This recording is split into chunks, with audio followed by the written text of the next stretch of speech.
Welcome back to the WAFL. It's week 18, the final chapter of the regular season. Some teams are punching their playoff ticket, others are playing spoiler, and for a few, it's win or go home. Let's dive in. So here we go, game one, Dragons, Nighthawks in Rio de Janeiro.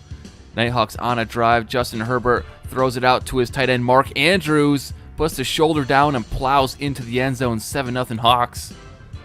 Later in the second, CJ Stroud connects with Zay Flowers on the out route, tied at 7. 2 minutes ago, 10-7. Stroud throwing, doesn't see the backer coming, intercepted, misses on the tackle, and Zay Flowers has to chase him down to the 19. Kenneth Murray coming up big for the Hawks, and then Herbert delivers a strike to Hunter Renfro. 17-7, down 10, under a minute in the third, but Stroud comes back strong, hits Jamison Williams to cut the lead down to 3, now down to 6 in the fourth. Stroud moving out of the pocket, throws it away on third down. Fourth down, here comes the kick, and it's straight through the middle. 3-point game, 20-17, 2nd and 4. Christian McCaffrey, 2 hands on that ball, running it down to the 16-yard line. 3rd and 3, another chance for the Dragons, and a clutch open field tackle keeps them in the game. The Nighthawks decides to go for the kick and not the touchdown and the win, so Dragons with a chance here under a minute. A touchdown can win them this game, and a big toss over the middle gets them to the 43. 35 seconds, Stroud, next pass is caught on the 36-yard line. 13 seconds to go, 2nd and 10. Stroud holding on to the ball too long. He is wrapped up, and they have no more timeouts. That's the end. 23-17, Dragons fall to 10-7, and have to hope that's good enough for a playoff spot. Next we go to San Antonio, the Desperados hosting the Austin Armadillos. Desperados trying to hang on to that number 1 seed in the AFC, and what a ball to Josh Jacobs over the shoulder. That'll definitely help. 7-0 Desperados now. Jacobs taking a handoff up the middle, shrugs off an Armadillo defender, and he might be gone for touchdown number 2. We just started this game, and Jacobs is taking over. Now in the second, Desperado Dak throws. Keenan Allen stretches for the goal line. Desperados go up 21-3. 3 minutes left to go in the half. This pass goes way up in the air, and the Armadillos come down with it. Maybe a momentum shift. They might take this back to the house. Jacobs in pursuit, and he doesn't get him. Eric Rowe with the play of the day on defense. 21-10. The Desperados answer right back. Jahan Dotson gets his first touchdown grab of the day. 28-10, third quarter. Armadillos not dead yet. Amon-Ra St. Brown sneaks his way into the end zone. 28-17, still third quarter. Desperado Dak making it look easy. David Njoku stomping his way to the finish line. Desperados win big, 38-17, number 1 seed in the AFC. Now we go to London for the Black Knights and the Dublin Shamrocks. Neither team going anywhere near the playoffs. But here we are in the first. Matt Stafford back to pass, already up 3, but he is leveled by the Black Knight defense. Josh Uche in on the sack. They'll have to settle for the field goal, taking them up 6. But later in the second half, we're tied at 6. No touchdowns yet, but here comes Jonathan Brooks up the gut. Black Knights take the lead, 13-6 still. Later in the third, handoff, Aaron Jones. He is crushed, and the ball comes loose. Shamrocks had a chance, but the Black Knights recover. Look at Stafford here. All he does is scoop up air, and the Black Knights now in the red zone. Lawrence throwing to his left, and he's got a wide open Devonta Smith in the end zone. 20-6, 20 unanswered from being down 6. And then here, the Black Knights aren't done. Stafford throws it out to the flat, and it is returned to the house by the DB Metellus. And so the Black Knights are running away with this thing in a hurry. Shamrocks try to get the late score with Jonnu Smith, but it's not going to be enough. Black Knights, look at the pivot. Stop cutting on a dime. Jonathan Brooks gets into the end zone. What a job. 34-13. Good way to end it for the Black Knights. Shamrocks, still the worst team in the WAFL. Now we go to Paris for the Sentinels and the Lumberjacks. Jacks at 8-8 desperately need a win to stay in the playoff hunt. Sentinels already have their division wrapped up. And Curtis Samuel wraps up this ball from Joe Burrow. Sentinels up 10-3 later in the second quarter. Lumberjacks answer with a Rashad White touchdown up the middle. 10-10, fourth quarter, same score. Gardner Minshew throwing, pass broken up. Would have been enough for the first. Now on 4th and 2, they decide the kick from the 26-yard line. Easy kick, 13-10, under a minute for Burrow. 3rd and 11. Great protection in the pocket, but it's swatted away downfield. 4th down, and they're going. Burrow taking his time, throwing off his back foot like a jump ball, and this pass is knocked away. So the Lumberjacks defense comes up clutch. They're still in the hunt. Might meet the Sentinels in the playoffs. We'll see how it shakes out. Now let's go down to OKC for the Bisons and the Houston Oilers. Bisons ball in the red zone, first quarter. Kirk Cousins throwing short of the goal line, but Jackson Smith-Njigba spins out of the tackle and into the end zone. So Bisons go up 7-3 later in the second. Baker Mayfield baking a little too long in the pocket. He is sacked. Brings up a 4th and 21 later in the second. They're going to get the ball back, but Baker gives it back. Intercepted by Bison's Eric Stokes. So now Bisons turn right around, turn that into 3 points. We got a 7-point game. Later in the second, the Oilers, they answer with a field goal of their own. Oilers come back right before the half. Another field goal, 1-point game. A lot of field goals this game. Bisons score. Jackson Smith-Njigba's second receiving touchdown of the game, 17-9. Later in the third, Baker, oh, he's having a rough go this game. Fred Warner lurking in the shadows, picks it off, and they turn this into 3 more. So field goal.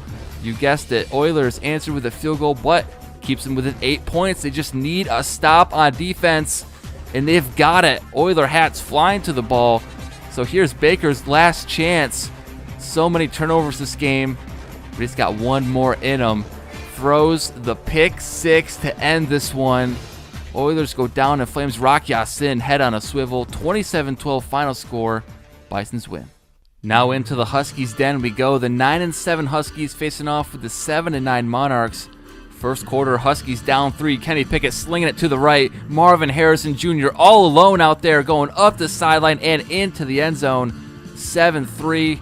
Later in the first, the Monarchs going to the ground game. Antonio Gibson picking up a couple blocks and then getting through the last defender into the end zone and take back the lead, 10-7. Monarchs second quarter, Kyler intercepted in the end zone. Wanted Justin Jefferson. He got Adoree Jackson instead. Now it's Husky ball from the 6-yard line, and Pickett to Aguilar. Never celebrates, but Huskies go up 1. Now Kyler in the gun. Takes the QB draw up the middle, and the ball comes loose at midfield. Stood up and stripped, but Monarchs will get the ball back just over 2 minutes to go. Murray diving again, fumbling again. This Husky defense given a gift yet again, but the Monarchs will be back. Just a few seconds left in this game. Third try is the charm. Murray finally delivers, and so the Huskies will do what they can with 14 seconds and all 3 timeouts. Pickett escapes the pocket. He's got a lot of room to run, and he slides down around the Husky head. Next play, just 7 seconds left for the Huskies. Pickett, a lot of time back there, launches this ball deep downfield to Huskies in the area. It's caught. Mike Williams comes down with it and punches it in as time expires. The Huskies win it on the Hail Mary toss by Kenny Pickett, and they're going to the playoffs at 10-7. What a grab and what a game. Final score 23-20, the Hail Mary Huskies. Next up, the battle for the AFC East, the Voyagers and the Caps. If the Voyagers win, they're in. If the Caps win, they need the Snowhawks to lose. We got a lot on the line, and Jalen Hurts, leaving nothing to chance, takes it himself. 7-0 Voyagers. Now the Caps handoff to Derrick Henry, who is stuffed. Now 4th and 2 incoming, and the Caps are going for it. Derrick Henry this time gets in with ease, untouched. 10-7 into the fourth we go. Bo Nix slinging it down the middle, fits this ball into traffic, and then breaking all sorts of tackles is Keon Coleman, having a great rookie season. But the Caps stuck just beyond field goal range at the 39. Nix just cooking back there a long time. Finally dumps it down to the tight end Freiermuth. He gets down to the 32-yard line, just good enough to tie this game up at 10.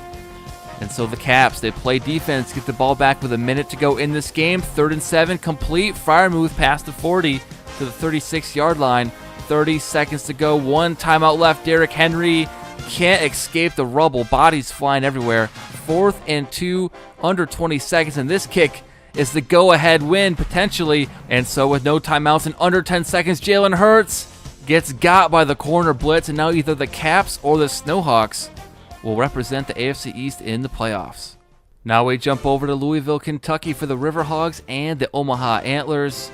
Hogs down 3 in the second. Handoff to Kyron Williams. Drags a defender or 2 into the end zone. Riverhogs go up 7-3. Antlers ball later in the second. Goff buys time. Throws it over the middle to Marvin Mims Jr. Antlers up 13-10 second half. Play action. Backfires. Drake May is leveled. And so they'll settle for the kick. Going for the tie. Big kick is good. 13-13. Fourth quarter, 4 minutes to go. Goff throws to the corner pylon. Nice sliding catch by Mims again. 7-point game. Drake May trying to drive the Hogs downfield, 2 yards short of the first down. They're going for it. Another read option. Didn't work the first time. Does not work now. Drake May is crushed in the backfield. So the Antlers win. They kick an extra field goal, 23-13. Next, we stick with the AFC North. Steamers versus Blues.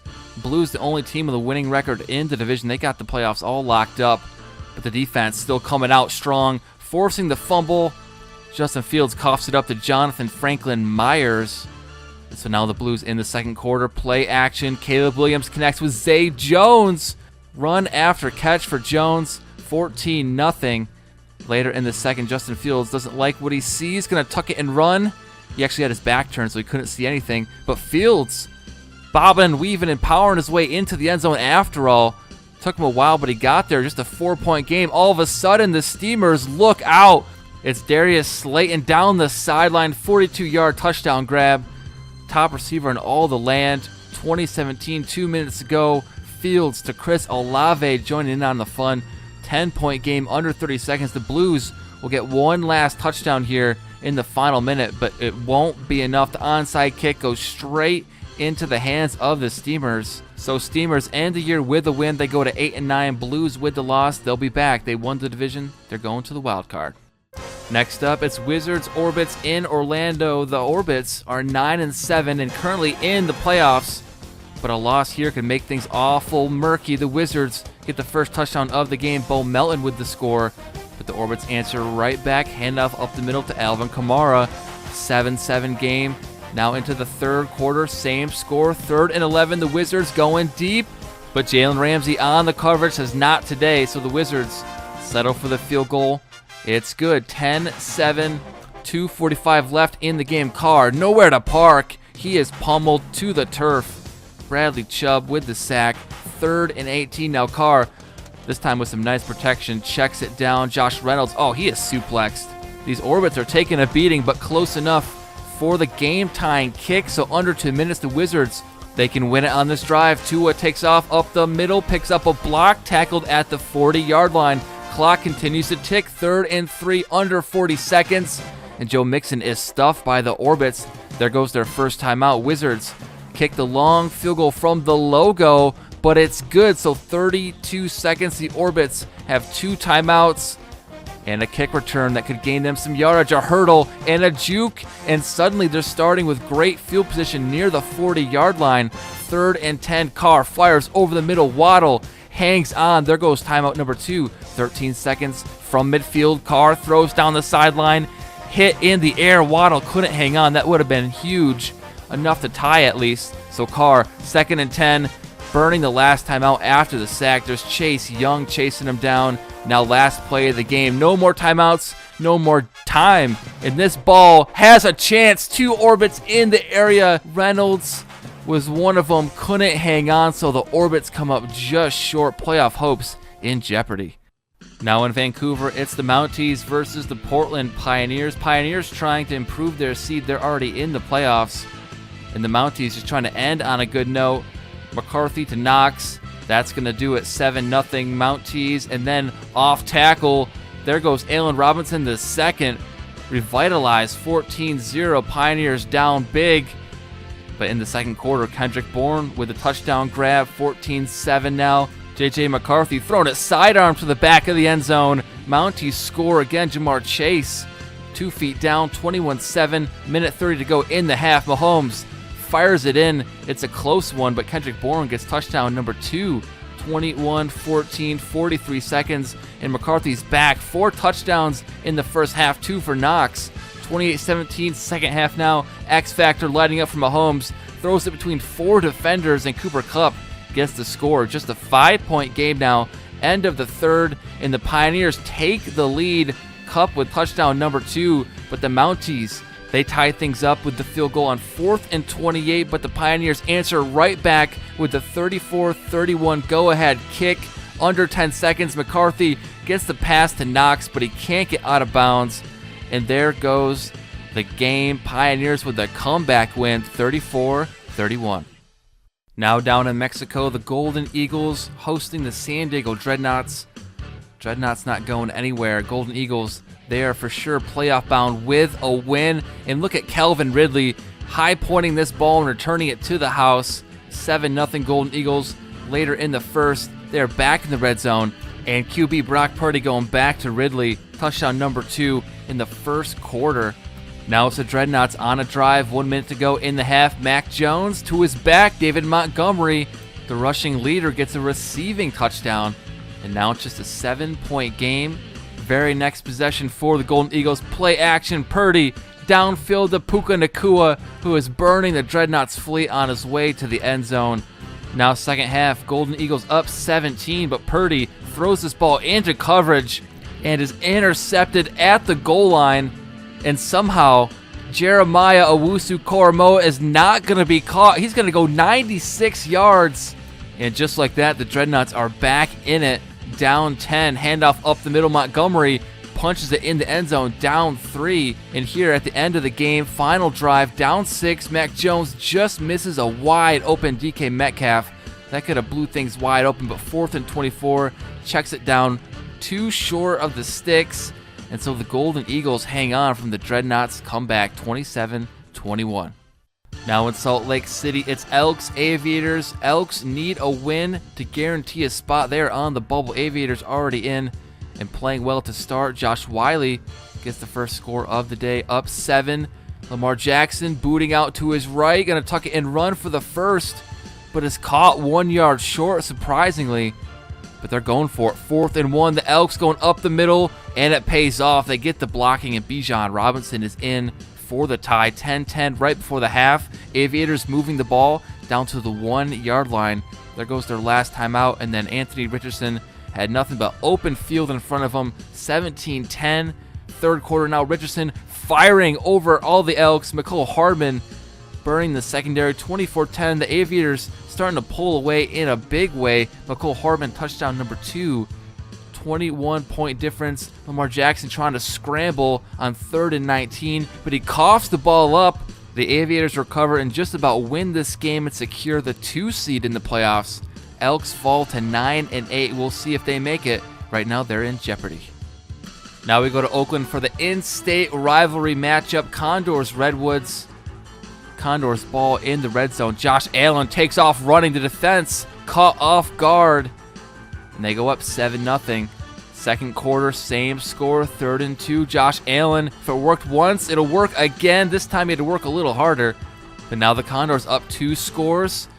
Up 14 in the 4th quarter. Josh Allen taking off a 3rd time, but this time he fumbles the ball and the Redwoods come right back with it, shoved him in the back. The ball just came loose. 3rd and goal now. Jaden Daniels leading the Redwoods down to the 1 yard line, but it's 4th and goal. Daniels tries to scramble, and he dives his way into the end zone. Redwoods are back, just down a score here. Into the 4th, 3 minutes to go. 1st and 10, and now the Condors line breaking down. Here comes the sack, and now the Condors on 3rd and 20. Allen converts to Amari Cooper, so the Redwoods desperately need a stop here or the game is over. 3rd and 5. The handoff to Nick Chubb is stopped 2 yards short. There goes the last timeout for the Redwoods. Here's the final drive. Daniels back to throw. Hits the corner route perfectly at the 20-yard line. CeeDee Lamb comes through with the catch. Now from the 20, 45 seconds left, the ball comes loose. Daniels tries to scramble up the middle, and he gives it right back just as Allen did. So the final score remains 17-10 Condors. Now here we go. It's a battle of the birds for Sunday night primetime. Snowhawks at 8-8 can win and get in. We saw the Voyagers go down in the AFC East, opening up a spot for the Snowhawks, but they're not going to take it playing like this. Rodgers intercepted by Trevon Diggs, but to be fair, he intercepts everyone, leading the league with over 13 picks. And now the Thunderbirds answer. Marquez Valdez-Scantling makes them go up 7-0. Same score into the third. Rogers launching a bomb, and what a catch by the running back, Tony Pollard, bringing that down over the shoulder. Second and goal. Rogers drifting to his right and hitting his target in the end zone. Juwan Johnson, 7-7 game. Last play of the third. Rogers back in the red zone, catches his receiver in stride. Juwan Johnson, the tight end, getting a second straight score. And now Darnold on 2nd and 10. He is tackled way behind the line. 3rd and 20 upcoming. Darnold again running for his life. The Snowhawks defense coming on in a big way. And now under 2 minutes, Snowhawks going to the ground game. Tony Pollard picks up a nice block by Hopkins on the outside, but he's inches short of the first down line, so they got to go for it. The pitch back to Pollard is good enough. They get the 1 yard they need. They get the win they need. Final score 14-7 and playoff bound. Alrighty, that is Week 18 slate of games, and before we jump into standings time, the Tigers and the Bulls, that file got corrupted, but just wanted to show you here, the Tigers did win. They finished 9-8, Bulls finished 5-11-1. Now let's jump to the top of the standings. The San Juan Wizards finished with the best regular season in the entire league. 14 wins, just 3 losses, but perhaps there's no hotter team than the Portland Pioneers. They won the AFC West, winning 5 straight games heading into the postseason. They are definitely peaking at the right time. And how about some teams that played their way out of the playoffs? The Riverhogs, Thunderbirds, Dreadnots all lost 3 straight, while the Monarchs lost 4 straight, just 7-6 not too many weeks ago, and now they're going home. Now let's go division by division and see where everyone landed. The AFC North goes to the Blues despite their 2-game losing streak. In second are the Steamers, finishing 8-9 on the year. Third goes to the Riverhogs. They finished 7-10, losing 3 straight, as we said. And last place, Antlers, finishing 6-11. Now to the AFC South, the Desperados, they have the Z next to their name. They finished 12-5. That's home field advantage throughout. Second place in the South are the Bisons. They are 11-6. They made the wild card round. Finishing third are the Houston Oilers at 6-10-1. And last, the Austin Armadillos, 6-11. Now to the AFC East. We said this week it was up for grabs, and look, all 3 teams finished 9-8, but the tiebreaker goes to the Brooklyn Snowhawks. They get the home game in the 4th seed in the playoffs, and the Caps, they get the last wild card spot, leaving the Voyagers out of the playoffs in 3rd place, and then the Thunderbirds, 6-10-1. Of course, they're last. And then to wrap up the AFC, we have the West, where the Pioneers win it 11-6. Redwoods finish second, 9-7-1. They get the wild card spot. And then Condors come up just short. 3-game winning streak, not enough. They're 8-9 for third. And last place in the division, Mounties finish 5-11-1. Now over to the NFC side of things. The Sentinels win the North, the only team in this division to make the playoffs, at 10-7. And then the Lumberjacks, they gave it a good effort, winning 4 straight down the stretch, but they miss out. They're 9-8. Third place, Black Knights, 7-10. They miss out, of course. And the Shamrocks, worst team in the league all year, 2-15. Now to the South, the Wizards run away with the division. They're number 1, 14-3. Second are the Dragons. They've clinched a playoff spot at 10-7. Orbits, they finished 9-8 and missed the playoffs just a few plays away today. And then the Nighthawks, 7-9-1, finished last place in a tough division. Meanwhile, in the East, it's the Huskies who win it 10-7 on the year. They edge out the Tigers by 1 game, who finished 9-8, beating the Bulls this week. And then the Monarchs fumbled away the game and the last month, losing 4 straight. They're out of the playoffs. And in last place, of course, are the 5-11-1 Bulls. And finally, the NFC West got 3 teams in the playoffs. The Aviators at 12-5, the Golden Eagles at 11-6, and the Elks, despite the loss, sneak into the playoffs. And then the odd man out, the Dreadnots, they finished 6-11. So here it is. Here's what the official playoff bracket looks like. Starting in the AFC, it's the San Antonio Desperados at number 1. They, of course, get a bye to the divisional round. And then in the wild card, our 2-7 matchup is the Portland Pioneers versus the Columbus Caps. 3-6, Memphis Blues versus the Oakland Redwoods. And then 4-5, Brooklyn Snowhawks versus the OKC Bisons.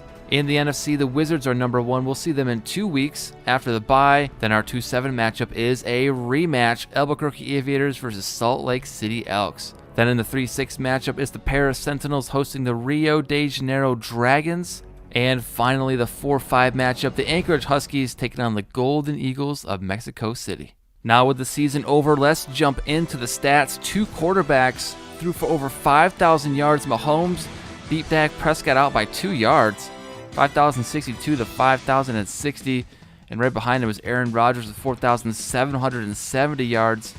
Most touchdowns, Dak Prescott and Brock Purdy, 1 and 2. Mahomes had the most yards, well, he had the most attempts as well. How about the most interceptions on the year? That goes to Baker Mayfield, 3 ahead of Aaron Rodgers with the Snowhawks. Top rating goes to Dak Prescott, 122.7. Lowest rating, Geno Smith, the Bulls quarterback, 93.3 on the year. And then there were a lot of long balls this season, but the longest belongs to Kyler Murray with a 95-yard throw.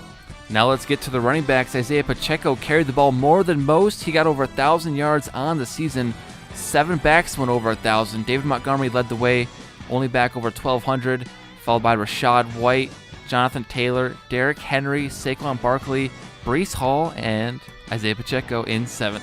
Most yardage belongs to Montgomery, but most touchdowns, that's Rashad White with 15 on the year. We also had 2 quarterbacks with double-digit rushing touchdowns. Kyler Murray had 11, and Lamar Jackson had 10. Murray also had the most fumbles in the league with 11 on the year, just ahead of Sam Darnold and Geno Smith with 8 apiece. And then there's Derrick Henry, who had 91 broken tackles, the most by far. And then yards after contact, also the most, 461 yards for Henry. Now let's get into our receiving stats. Our top 3 in receptions are Treylon Burks with 115 receptions, Gerald Everett 114, and he's tied with Dallas Goedert for 114 yards. All 3 go for over 1,000 on the year. And then our league leader in receiving yardage goes to Marvin Harrison Jr., over 1,400 for him, the only one in that range. Number 2, George Pickens, 1,381. 3 goes to Tyreek Hill, 1,346 yards. Number 4, Christian Watson. Big year for the Lumberjacks, catching deep balls. Great average, 18.1 per catch. And 5th, Lamar Chase, 1,262 yards on 84 receptions. And then for our touchdown leader, it's a tie. Nico Collins and Jalen Waddle each get 13 reception touchdowns on the year. They're followed up by Mike Williams and Darius Slayton, also tied at 12 apiece. And then there's the longest catch. We mentioned it earlier. Kyler Murray had the longest throw. Well, on the other side of that was Michael Pittman Jr. hauling it in for the touchdown. Now let's shine a light on the lineman. Frank Ragnow, 1 of 8, who haven't given up a single sack all season long. Jake Brendel, the other center. Elgin Jenkins at guard. Right guard Will Hernandez. Great year. Rasheed Walker, 0 through 16 games. Kieran Amigadaji through 16. Mikari, only 9 games, but still 0 sacks is great. And Carter Warren makes 8. But here are the linemen who gave up the most. Andrew Thomas had 19 on the year, followed by Deion Dawkins and Braxton Jones to round out the top 3. And for our defensive stats, these are the leaders all year long. Seemed like Demario Davis had the most solo tackles with 71. Zaire Franklin, the assist man, with 109. But total tackles goes to Demario Davis as well, finishing with 164. Then there was a tie for tackles for loss. Myles Garrett and Nick Bosa both had 34 on the year. And in sacks, it was close, but Trey Hendrickson finished with 19.5, a half sack better than both Garrett and Byron Murphy II, who finished with 19 apiece. And in interceptions, who else could it be? Trevon Diggs has been leading all year long. He's got double the next guy, 13 interceptions total. That will clinch it. And then we can't forget about kickers. The most field goals made belongs to Brandon Aubrey with 35 on the year. Then we had 4 kickers who were 100%. They were perfect. Cam Little, Riley Patterson, Greg Zerline, and Cairo Santos.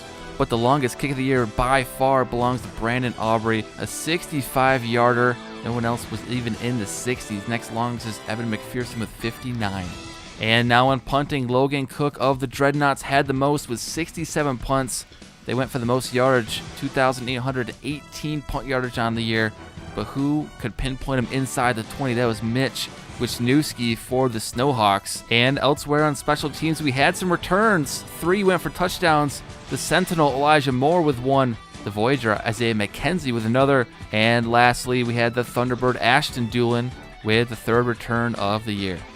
And finally, we end our regular season by announcing the MVP of the league. And number 1 Desperado Dak Prescott is your WAFL MVP. He finishes just above Tua and Herbert in the polls. Congratulations to Dak. The Desperados go in as the #1 seed in the AFC, so no surprise there.